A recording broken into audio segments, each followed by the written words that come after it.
But her maths was off. She left Willie and me out of the equation.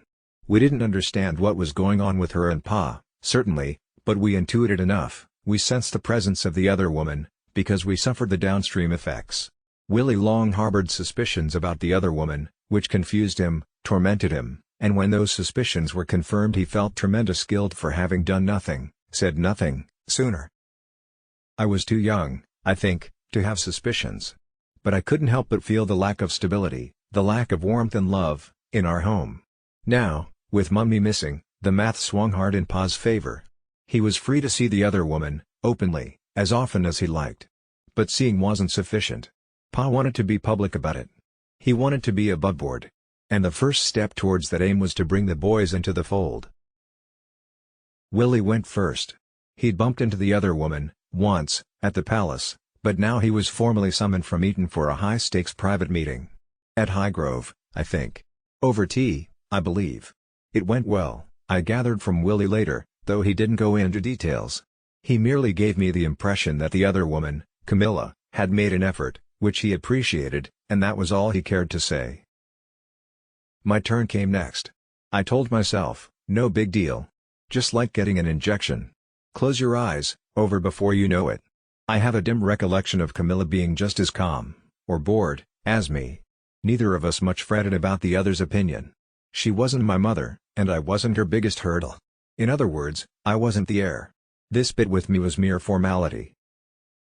I wonder what we found to talk about. Horses, probably. Camilla loved them, and I knew how to ride. Hard to think of any other subject we might have scrounged up. I recall wondering, right before the tea, if she'd be mean to me. If she'd be like all the wicked stepmothers in storybooks. But she wasn't. Like Willie, I did feel real gratitude for that. At last, with these strained Camilla summits behind us, there was a final conference with Pa. So, what do you boys think? We thought he should be happy.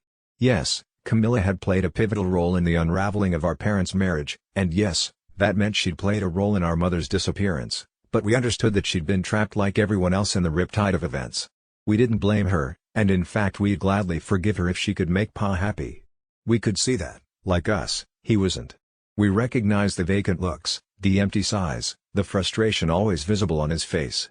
We couldn't be absolutely sure, because Pa didn't talk about his feelings, but we'd pieced together, through the years, a fairly accurate portrait of him, based on little things he'd let slip. For instance, Pa confessed around this time that he'd been persecuted as a boy.